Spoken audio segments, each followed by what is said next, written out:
DEN Canal 10 presenta Nuestra Lengua, un programa avalado por la Universidad Pedagógica Nacional Francisco Morazán, enfocado en educar en el área de español. Nuestra Lengua. Hola, bienvenidos a Nuestra Lengua, un programa que tiene como objetivo principal fortalecer nuestro idioma español. Este programa es producido por la Universidad Pedagógica Nacional Francisco Morazán con la colaboración del Canal 10. Como lo dije al principio, el objetivo principal de este programa es fortalecer la lengua y promover la lectura. Hoy en pantalla tenemos a Jorge Martínez en el segmento Taller de la Palabra. Vamos a abordar un tema acerca de literatura infantil, específicamente prescripciones sobre literatura infantil. Jorge es escritor y también es director de JK Editores. Y hoy pues vamos a abordar un poco este tema de literatura infantil que ya lo hemos hablado en programas anteriores. Y le decía a Jorge anteriormente que el énfasis que hemos dado a la producción literaria ha sido en temas didácticos. Por ejemplo, hemos hablado de los predictores de la lectura desde la literatura infantil, cómo estos recursos literarios pueden fortalecer, por ejemplo, las habilidades de los niños y de las niñas en general. Y también hemos presentado una selección de literatura, pero literatura internacional. Hemos citado, por ejemplo, escritores como David Mackey, inglés y otros estadounidenses que son muy comunes en las librerías. Pero hoy queríamos realmente que usted nos contara y nos mostrara un poco acerca de la literatura infantil. Y bueno, desde un sentido muy multiexpresionista, literatura infantil, tenemos desde rondas, canciones, poemas, cuentos, relatos, una diversidad de textos literarios.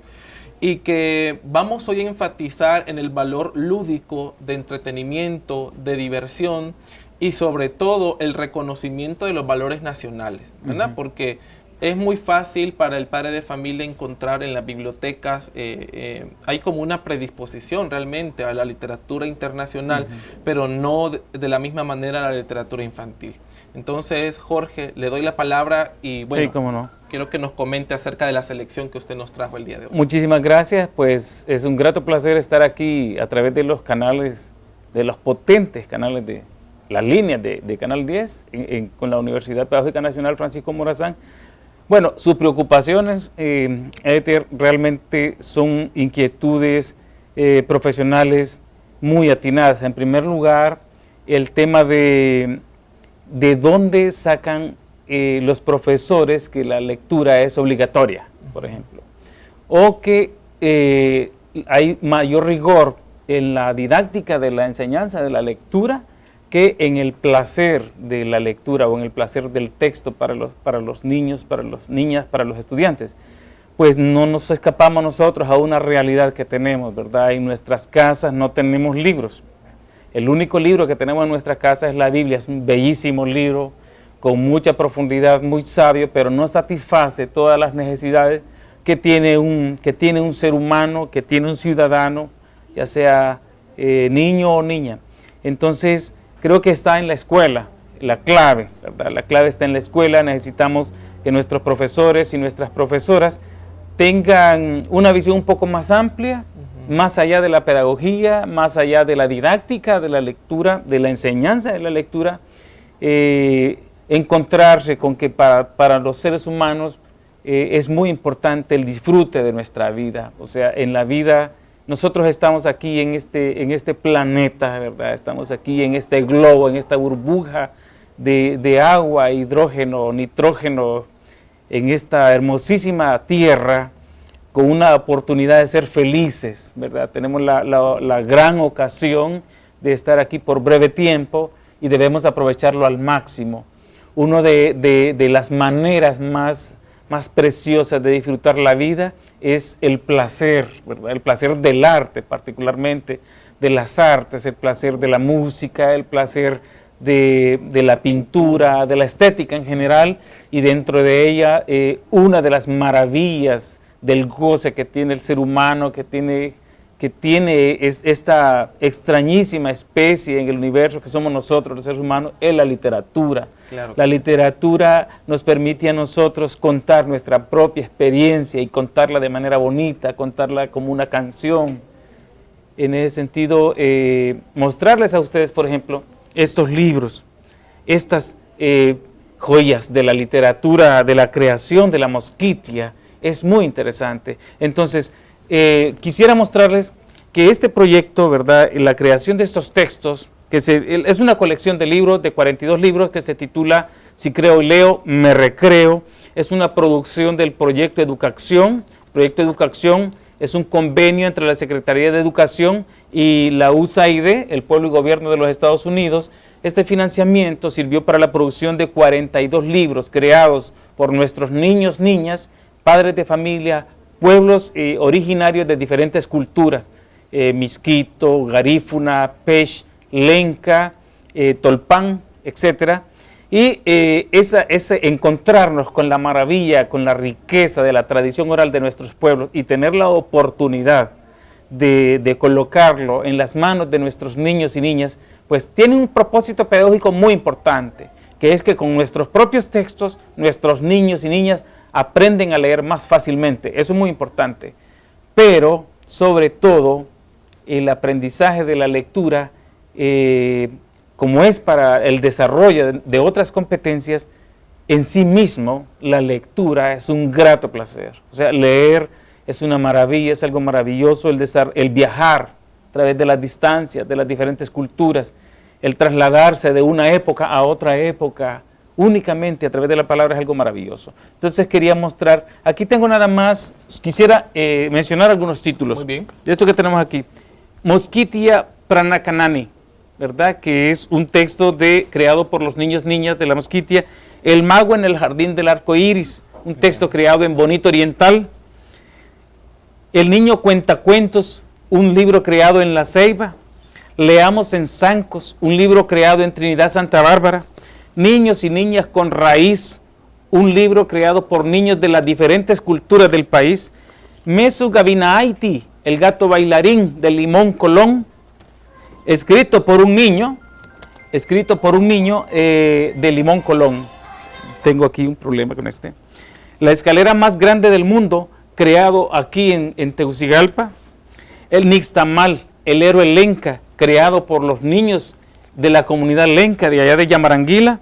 Sujan Tsutut Hokmo, que flor de montaña, creados por los pobladores de la montaña de la flor. El cipote del cántaro, creado por los niños y niñas de San Manuel, de Intibucá, de la Esperanza Intibucá. Y estaba pensando en este libro, Los cuentos de Teuma, creado por los niños y niñas de San Manuel. Son muchos más libros. Aquí creo que solo hay una selección. Una selección. Y es importante resaltar que estos libros solamente están en los centros educativos por ahora, ¿verdad? Sí. Se han impreso 309,000 libros en total. Y esos libros ya están circulando por diferentes escuelas, pero no tienen valor comercial. Entonces se entregan paquetes a diferentes escuelas focalizadas para mejorar el rendimiento académico. Pero el tema ese de que no tenemos en el país mucha producción es cierto. Quisiera mostrarles, por ejemplo, que hay preciosas joyas creadas. Por ejemplo, Comunica ha creado este libro creo que lo pueden encontrar en la librería Guaymuras, ¿verdad? Es muy importante saber, en la librería Soto. Y este libro, Así es como vivimos aquí, muestra unas preciosas fotografías de Edmundo Lobo y unos textos de Manuel de Jesús Pineda que nos permiten conocer a nuestros pueblos. Nuestros niños, nuestras niñas necesitan conocer cómo viven cada una de nuestras poblaciones. Por eso este libro es un embajador muy importante de nuestra cultura. Y aquí está este precioso libro, que es la única edición que yo conozco de este genio de las letras hondureñas, que es un extraordinario escritor que nosotros tenemos, Eduardo Ver, que ha escrito este libro que se titula Mazapán, y que todavía yo no sé que haya aparecido otro libro que le quite el primer lugar en las letras hondureñas a esta joya. El que tiene oportunidad de conseguir este libro, llévenselo rápido. Esta joya editada por Guaymuras, también ustedes se lo leen a los niños y es como que si estuvieran leyendo la mejor pieza de la narrativa hondureña creada para niños, sin ambajes, de manera directa, pulcro, profundo, con un gran manejo de la poesía. Eduardo Ver nos dice a nosotros cómo se puede contar cosas de las propias vivencias de los niños. Y decir a nuestros maestros, busquen estos libros, recórtenlos, búsquenlos en la web, consigan el cuento, léanselo a nuestros niños, porque a pesar de que este libro se ubica en 1980, en la década de los 80, aún tiene gran vigencia porque muestra la magia, la profundidad, las emociones y los sentimientos de los niños hondureños. Muy bien. Hay otros libros aquí que me gustaría mencionar nada más. Por ejemplo, este libro de Rubén Berríos, para mostrarlo nada más, y este libro de Jorge Luis Oviedo, El gigante del bosque, y este libro de Víctor Manuel Ramos, Las nuevas aventuras del ratoncito gris. Bueno, es un relato más grande, más extenso. Más extenso ya para niños. En las prescripciones es muy importante observar que estos libros de Víctor Manuel Ramos, particularmente es para niños de 10, 11 años, ¿verdad? En esa línea, pero Víctor Manuel Ramos también tiene otros libros que son para niños de 6, 9, 10 años, que son estos bien ilustrados, fotografiados, y en una de las mejores ediciones de literatura que tenemos en el país, este libro que se llama Acuario. ¿Qué más tenemos para mostrar? Bueno, tenemos esta obra, tenemos buena literatura en el país, solo que es escasa. Por eso es que es muy importante reeditarla, reproducirla. Y ahí le pedimos al Estado de Honduras, ¿verdad? Las instituciones, la Secretaría de Educación, al Consejo, ¿verdad?, Nacional de la Lectura, que existe, y también a la Universidad Nacional Autónoma como miembro de este consejo, a la Universidad Pedagógica, a unar esfuerzos para financiar la producción de nuestra literatura para nuestros niños y niñas en todo el país. Y principalmente, bueno, aparte, Jorge, el compromiso que tenemos los educadores en general, los padres y las madres de familia, de acercar a sus hijos a estos espacios de lectura. Yo creo que el programa y principalmente el segmento Taller de la Palabra se ha preocupado mucho por motivar al papá para que tome ese tiempo con su hijo, así como lo hace con la televisión y con otro tipo de programas, de disfrutar de la lectura. Porque esto no, bueno, a la parte del componente didáctico, tener este hábito como algo de entretenimiento, ¿sí? Así como le dice el papá al hijo, vamos a ir a ver televisión, el partido, vamos a ir a leer un libro, a disfrutar de la lectura. Entonces creo que estas sugerencias, estas prescripciones que Jorge ha mostrado aquí, yo creo que en las escuelas principalmente, Jorge, que es donde generalmente encontramos libros, ¿verdad?, para los niños, los profesores deben administrar y gestionar eficientemente este tipo de libros, porque si bien no hay en grandes cantidades, existen. En la mayoría de las escuelas todavía tenemos bibliotecas. Sí, yo creo que es una obligación, ¿verdad? Todos los profesores de español, en cualquier rincón donde nos encontremos dando clase, es una obligación legal. Estamos obligados a crear una pequeña biblioteca para nuestros estudiantes. Es una obligación, responsabilidad nuestra. Una cosa es que tengamos la voluntad para hacerlo, que estamos obligados, porque nuestros niños y niñas solamente pueden desarrollar sus capacidades cognitivas a partir de la lectura. Sí existen muchos recursos en el campo, pero sobre todo conseguir libros, tenerlos disponibles. Compañeros profesores, profesoras, ustedes que tienen esas bibliotecas abandonadas, donde están los libros escondidos, todavía guardados en cajas, sáquenlos de ahí, coloquen, organicen esos libros y faciliten el acceso de estos libros a nuestros niños y niñas. Los compañeros y compañeras de instituciones educativas de secundaria, faciliten el acceso de los libros a nuestros jóvenes, permitan más actividades al interior de la biblioteca, hagan más eventos de conversaciones entre estudiantes, hagan más lectura, faciliten a los niños que lleven libros a sus casas. Padres de familia que están escuchando, si tienen la oportunidad de tener un libro, produzcan momentos especiales de lectura en la familia, para que la familia pueda producir momentos inolvidables a partir de la construcción de ese imaginario que tanto necesitamos nosotros. Jorge, agradecemos la disposición que tiene usted siempre para promover y abrir estos espacios culturales y de lectura. Y en lo personal, que lo conozco, sé que un motivo de su existencia es precisamente esto, ¿verdad? Promover. Agradezco la invitación que ha hecho al público y espero que sigamos nosotros siempre con ese propósito de invitarlos a la lectura. Le agradecemos su participación en el programa y continuamos con novedades del español. No se continúe viendo su programa Nuestra Lengua. Hasta la próxima. Hoy en su segmento Novedades del Español, 2 palabras relacionadas con la conducción de agua. No se lo pierdan.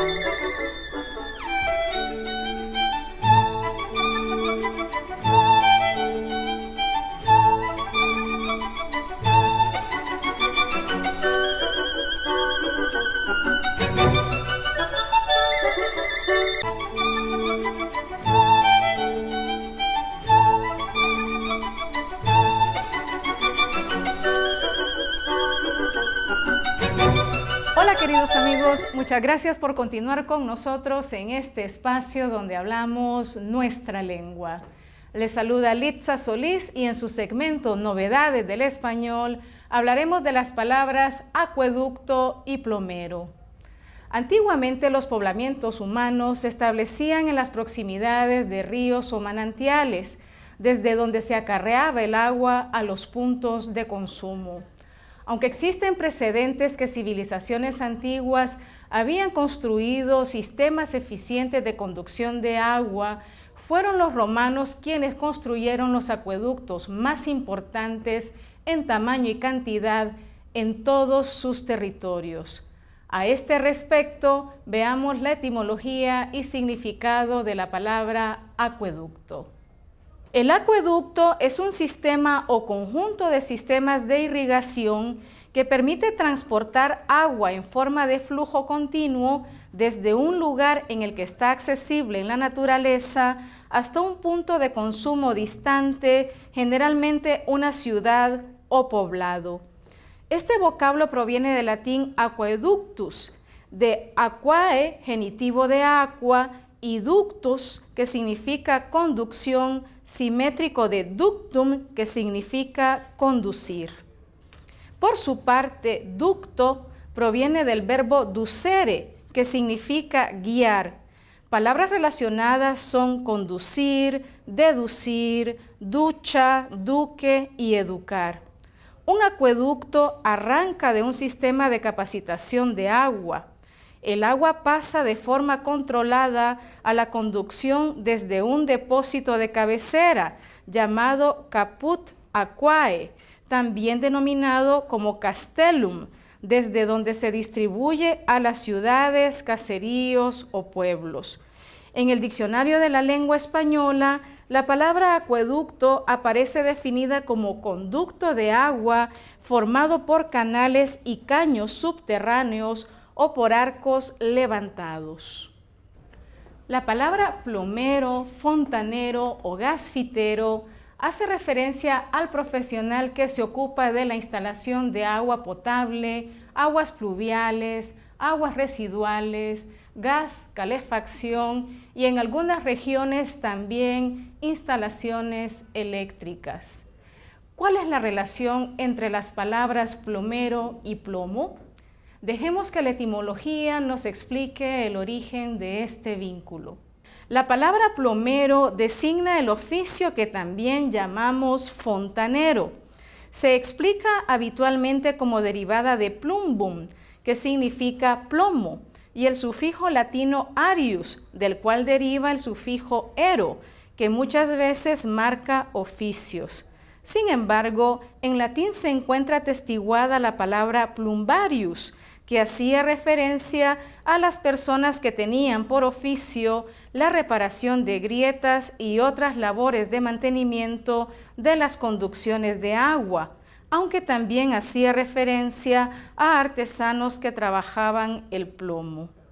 Del mismo modo se encuentra atestiguada en latín la palabra fontanarius, en relación con las personas que se ocupaban de la instalación y buen estado de los surtidores de agua, llamados en latín fontana.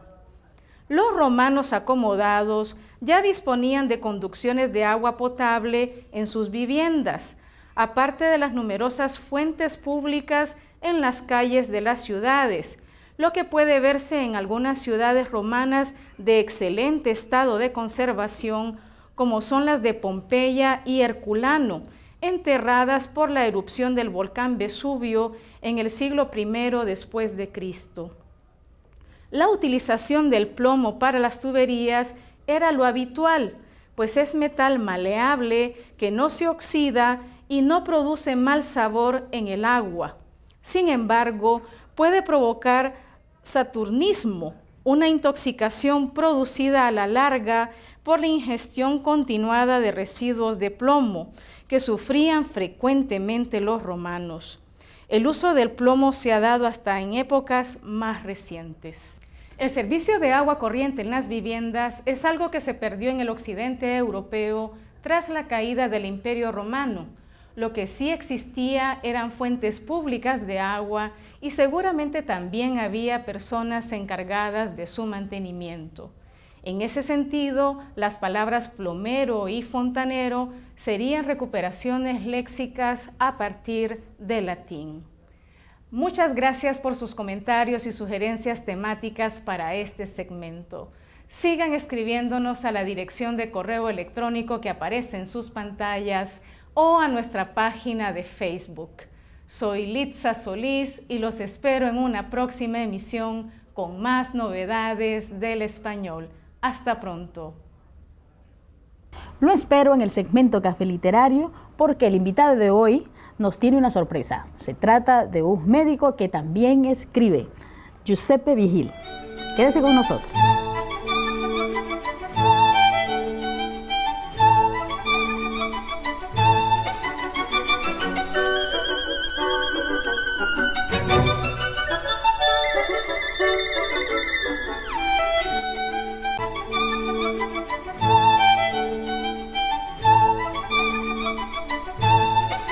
Bienvenidos una vez más al segmento Café Literario.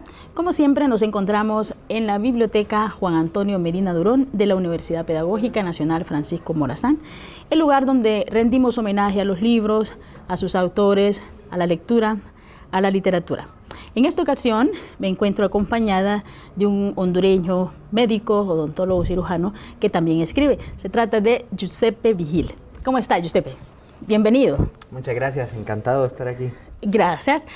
Vamos a conversar con Giuseppe sobre su obra. Y en esta oportunidad quiero que conversemos acerca de Ángel y otros relatos, el libro del que vamos a comenzar el día de hoy.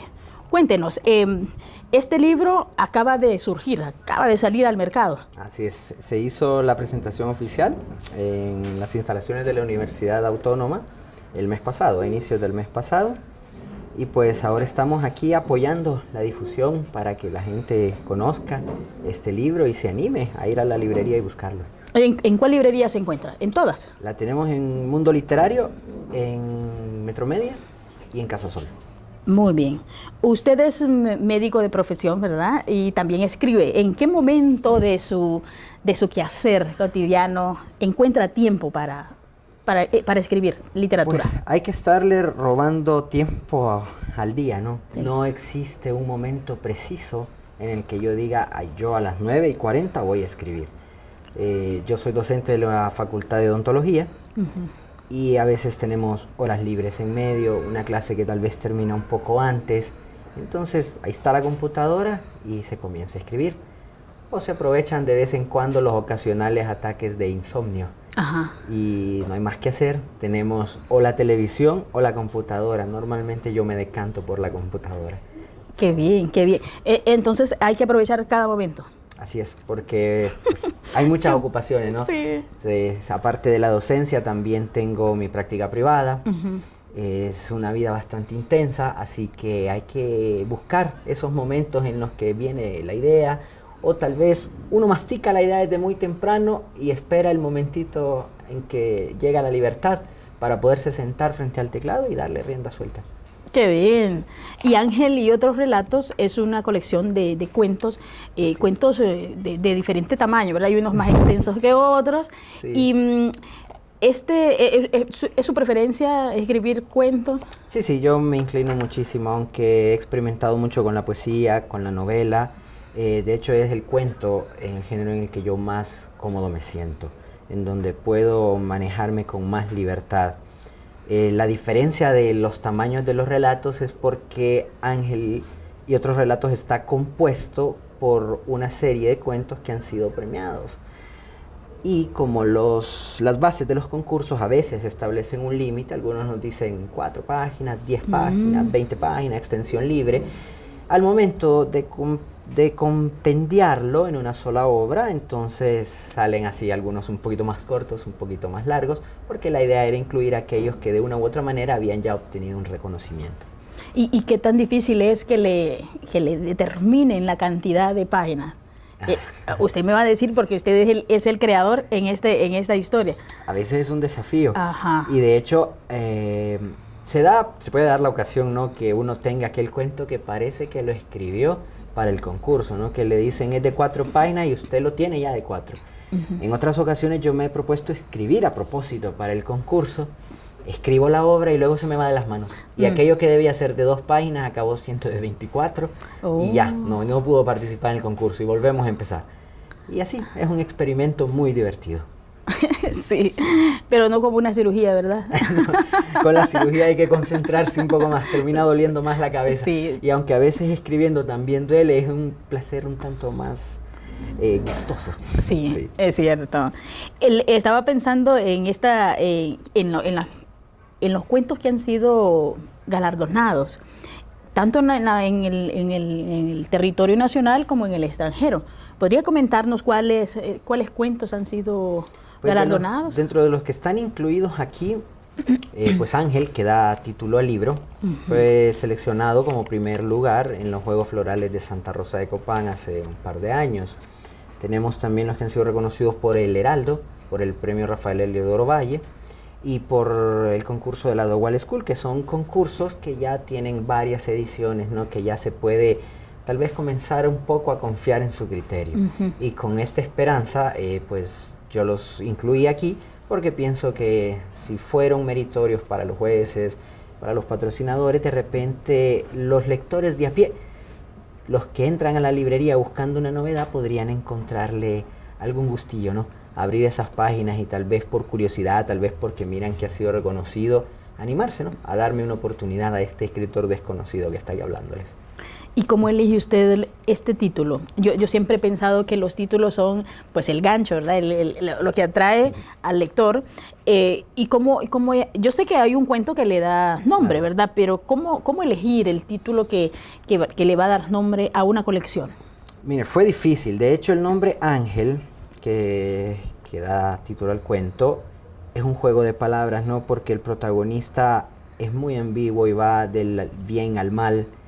Un paso adelante y un paso atrás. Entonces Ángel es un poco un juego de palabras, ¿no?, que esconde la imagen del ángel bueno o el ángel malo y se lo deja a criterio finalmente del lector, porque me gusta jugar con esa idea del antihéroe, ¿no?, el que no está tan definido, tan claramente quién es el villano de esta historia. Luego, las personas que tuvieron la oportunidad de leer estos cuentos, yo fui muy democrático de hecho y les preguntaba cuál le gusta más, qué le parece este o aquel. Y Ángel era ese cuento que tenía ángel, valga la redundancia. Y por eso finalmente decidí incluirlo. Para hacer referencia a que no es una sola obra, una novela, entonces se le incluyó el agregadito, ¿no?, y otros relatos, a sugerencia de don Eduardo Bar, que es mi prologuista. Ah, qué bien. Sí. Uy, don Eduardo, una persona muy querida en esta universidad y creo que en todo el país. En todo el país. Me estaba acordando de Miguel Cara de Ángel, de Miguel Ángel Asturias, ese personaje dual que se mueve entre el bien y el mal. Y ahorita que usted lo menciona, me acordé de él. Me contaba usted sobre estos cuentos que tienen diferentes temáticas, ¿verdad? Por ejemplo, Big Bang para principiantes, ¿de qué va? Me llama la atención ese título. Big Bang para principiantes es un cuento de descreimiento que juega mucho con la idea que tenemos de Dios.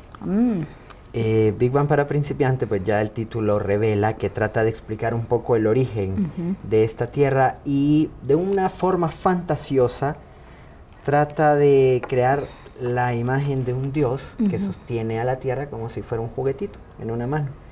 Habla de un anciano con las características antropológicas típicas con las que se define a la deidad, ¿no? El anciano barbudo que está con el una colocho, sotana le dicen. blanca, exactamente. Y entonces el cuento justifica todas las desgracias e infortunios que padece esta tierra en base a accidentes que tiene el anciano jugando con su pelotita. Mueve demasiado rápido la mano y un maremoto se ha producido en la tierra. Alguna vez se le cayó, estaba lloviendo y fue el diluvio universal. Entonces, un poco bromeando con la idea y no tomándoselo tan en serio, trata de crear una historia alternativa a la historia que normalmente se historia nos cuenta. oficial. Así, digamos un poco antiteológico, pero siempre dentro de los límites de la teología. Pero esos temas son siempre atractivos. Cuando un autor nos presenta otra posibilidad de la historia oficial. Ahí tenemos a un José Saramago que escribe sobre Caín y que nos sorprende, o el mismo Evangelio sobre Jesucristo, ¿verdad? Del mismo Saramago. Y siempre Sergio Ramírez escribe Sara, que es la versión de él sobre esta mujer bíblica tan importante. Entonces siempre llaman la atención. En esta misma tradición va este cuento, solo que aquí no hay un personaje bíblico per se, sino que se juega tan solo con la imagen tradicional de Dios. Sí, todopoderoso. Así es. El todopoderoso. Me gusta, el concilio, le ha incluido usted una imagen. Y desde que lo veo yo reconozco a Cortázar, a García Márquez, a Vargas Llosa, y desde ahí ya me llamó la atención. Sí, de hecho a las personas que son aficionadas a la literatura es el que más les gusta. Porque juega con la idea de que se han encontrado muchos escritores ya fallecidos, todos fallecidos, algunos ateos, algunos muy creyentes. Se encuentran en una especie de limbo y comienzan a debatir si su presencia ahí es prueba de que Dios existe o no, porque ellos se encuentran en ese limbo, pero pese a saberse muertos, no hay ningún Dios alrededor de ellos. Entonces algunos defienden la idea de si nosotros sobrevivimos a la muerte porque Dios existe. Los otros dicen, nosotros sobrevivimos a la muerte y Dios sigue sin estar aquí. Y entonces comienzan a disputarse en esta especie de limbo para tratar de encontrar salida, porque están encerrados en una misteriosa habitación. Hasta que finalmente llega un personaje a tratar de aclarar las cosas. Hay que investigar quién es el personaje que aclara todo. Y bueno, y hablando de escritores, todo escritor, supongo, debe ser un buen lector. Bueno, no es que supongo, debe ser como una verdad absoluta, ¿verdad? ¿Y quiénes son sus autores favoritos? ¿A quiénes lee usted? Pues yo siempre he disfrutado muchísimo leer a Borges y a Cortázar en el ámbito del cuento, ¿no? Que es lo que a mí me gusta escribir, digamos que son mi fuente de sustentación. Pero en general a mí me gusta mucho Humberto Eco, José Saramago, lo disfruto muchísimo, Graham Greene. Recientemente he adquirido un hábito irrefrenable por leer a Roberto Saviano, que tiene un estilo muy peculiar. Roberto Saviano cuenta una noticia, él es un periodista que pareciera novelizar sus historias, sin caer en lo pueril, sin ir a tratar de buscar una historia, una venta o crear un perfil rosa de esto, simplemente cuenta con toda la crudeza, pero con el estilo necesario para que llegue a más personas, más allá de lo que llegaría una simple crónica periodística. Qué interesante, qué interesante. Bien, gracias Giuseppe por estar con nosotros, bienvenido siempre a este segmento, a la Universidad Pedagógica, y si tiene un mensaje para la audiencia, lo puede hacer en este momento. No, pues nada más que invitarlos a que apuesten por este libro, léanlo, regálenlo si lo odian. Guárdenlo por ahí, que agarre polvo dignamente en sus estantes si les ha parecido que ha valido la pena esa pequeña inversión. Y nada más, ahí está mi página de Facebook, Giuseppe Vigil, para que me hagan saber todo su odio, si les he hecho perder el tiempo o para que me digan lo que quieran decirme. Muy bien, muchas gracias. Muchas gracias. Y aquí quedamos con Ángel y otros relatos de Giuseppe Vigil. Y ustedes sigan con nosotros en Nuestra Lengua. Hola amigos, agradecemos su fiel sintonía con el programa Nuestra Lengua y queremos invitarlos para que más adelante sintonice el segmento Salgamos de Dudas. ¿Qué estaremos tratando hoy, Ceci? Hoy, profesora, estaremos tratando un tema muy interesante y este es los galicismos y su influencia en el español. Así es que lo invitamos a que no se pierda nuestro segmento. Nos vemos más adelante.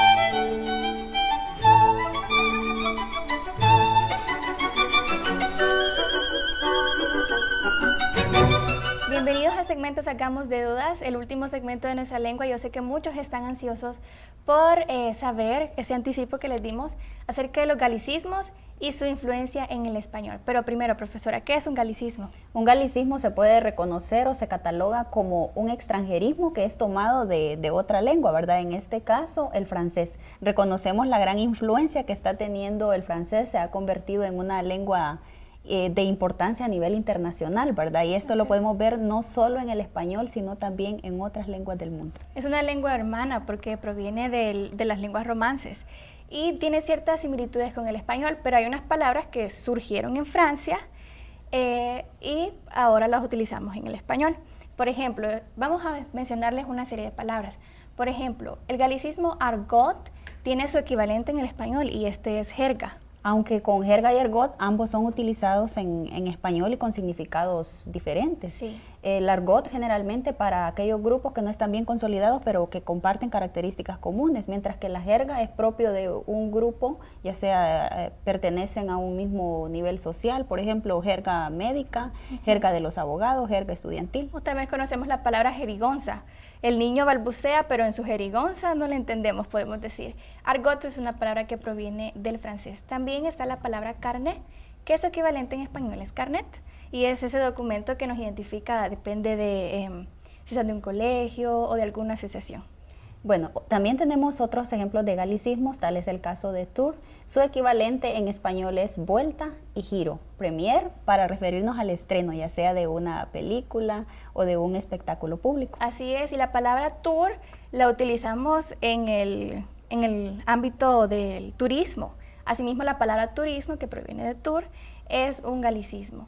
La palabra matiné, que el equivalente en español es vespertino. A veces escuchamos un cine matiné. Yo no entendía hasta que investigué y significa vespertino o por la tarde. Asimismo, la palabra complot, que su equivalente en español es una conspiración. También tenemos la palabra afiche, muy generalizado actualmente en nuestro idioma español. Su equivalente en español es cartel. Y la palabra amateur. Amateur significa, hace referencia a una persona muy aficionada que realiza las cosas por placer, ¿verdad? No por obtener una remuneración económica. Por ejemplo, los futbolistas son aficionados. Así es. Y la palabra que es muy utilizada más que todo en las mujeres es brasier, que el equivalente en español es un sostén. Y en francés también significa hoguera, pero nosotros la relacionamos al sostén, una prenda femenina. Así es, porque hoguera en nuestro idioma tiene otro significado, ¿verdad? Así no podemos es. referirnos a lo mismo. Pero como hay palabras que son polisémicas, significan diferente, imagino que en francés brasier ha de ser una palabra así. Así que no podemos ir a Francia y referirnos a brasier solamente al sostén femenino, porque también significa hoguera. Está la palabra crepe, que el equivalente en español es panqueque, pero aquí le decimos crepe a ese panqueque que no solamente tiene miel, sino que le agregan fresas y crema chantilly, entre otros elementos para hacerlo más delicioso. Incluso tenemos en español también papel crepé, el que utilizamos para hacer cualquier tipo de decoración o manualidad. Está también la palabra debut. Debut significa estreno, muy relacionada también con premier, ¿verdad? Está muy relacionada, solo que aquí se refiere al estreno de un artista, ¿verdad? Así es, la aparición, por ejemplo, voy a hacer mi debut en la presentación teatral, significa que me estreno como una actriz o entre otras ocupaciones. Está la palabra dossier, que significa informe. Esta no es muy utilizada. No es muy utilizada. Pero sí la que está de uso generalizado en español es la palabra rol, para hacer referencia a función o papel. Y también está pupitre, para referirnos a escritorio. Pero así como pasa con argot y jerga, nosotros diferenciamos un pupitre de un escritorio. Tiene diferencias, pero en Francia, al parecer, es lo mismo. Es lo mismo para ellos. También tenemos la palabra toupé, que significa peluca. Yo la he escuchado en unas ocasiones yo creía que era una peluca para hombre, pero es un tipo de peinado también, sí, toupé, también en Francia. un tipo de peinado. Imagino que es la peluca con un estilo de peinado diferente. La palabra suite, que el equivalente en español es compartimento. Una habitación lujosa, ¿verdad? Dentro de un hotel. Una suite. También tenemos la palabra, otra vez, brasier y chef, también, que ahora no escuchamos cocinero, sino chef. Así es. También la palabra chofer proviene del francés. Bueno, Francia nos ha aportado muchas palabras referentes a la cocina, gastronomía. Cuando decimos comida gourmet, gourmet también es una palabra francesa. Y lo mismo vamos a decir de chauvinismo. Chauvinismo creo que para muchos es un término nuevo, se refiere al sentimiento de patriotismo exagerado, ¿verdad? Que se relaciona mucho con la identidad nacional. Esta palabra es nueva para mí y chauvinismo es una palabra francesa que en español no tenemos una específica, pero significa que es un patriotismo desmesurado. Y fue tomado también del apellido de un francés, por eso creo que tiene relación con su significado. Otro galicismo tenemos avant-garde, que en español es vanguardia. La vanguardia fue un movimiento artístico que surgió en Francia, literario que apareció en Francia. También está la palabra bureau, se refiere a un escritorio con compartimiento. Y lo mismo está también champaña, muy generalizado también en nuestro contexto actual para referirse a la bebida. ¿Champiñón? Vegetal. ¿Qué es un vegetal, un alimento? Aunque se refiere también a una especie de hongo, ¿verdad? Una especie de hongo, champiñón. Como mencionaba, Francia nos ha aportado muchos términos respecto a la comida. Champaña, una bebida sofisticada. Y champiñones, que no todos los utilizamos, pero que son muy deliciosos. Otra palabra es ordenador. Yo creía que esta era nuestra palabra de español, pero no, ordenador viene de Francia. Y lo utilizamos para referirnos al equipo tecnológico, ¿verdad? Utilizado actualmente. También está la palabra restaurante. Parece que esta es propia de nuestro idioma, ¿verdad? Pero no. Restaurante es para referirse a un establecimiento donde se vende comida, ¿verdad? Donde podemos pagar por comer. También tenemos el galicismo peluche. Yo creía que era propia, pero no, es un tipo de juguete que todos hemos tenido algún peluchito. Y no hay un equivalente en español, por eso que siempre lo conocemos como peluche. También está la palabra menú para referirnos a la lista de alimentos propuestos en un restaurante. Y la palabra potpourri, que se refiere a la mezcla de varios ingredientes. Puede ser de flores. Yo he escuchado potpourri, pero en música. Para referirse a una mezcla de varias obras, musicales. Vemos que potpourri es una mezcla de varias cosas. Bueno, por ejemplo, un potpourri puede ser de música, puede ser una lista de música de diferentes géneros o diferentes proveniencias. La palabra chiffonier también es tomada del francés, se refiere a un mueble formado por cajones, ¿verdad? Donde podemos guardar ropa, entre otras cosas.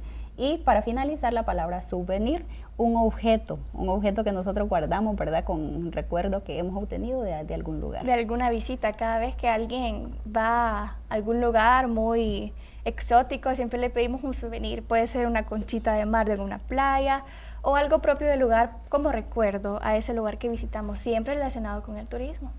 La Real Academia Española dice en cuanto al uso de galicismos que no es incorrecto, solo que siempre que exista un equivalente en español debemos optar por utilizarlo, ¿verdad? Porque entonces si no los utilizamos estos términos van a caer en desuso. Así es, y siempre debemos de darle prioridad y cabida a nuestro rico y bello idioma español. Agradecemos su sintonía con el programa Nuestra Lengua y también sus sugerencias, preguntas y comentarios que ustedes envían todas las semanas a través de nuestra página de Facebook que enriquece este programa. Les agradecemos por su sintonía y los esperamos el próximo lunes. Nos vemos la próxima semana. TEN Canal 10 presentó Nuestra Lengua. Los esperamos el próximo lunes a las 8 de la noche por TEN Canal 10.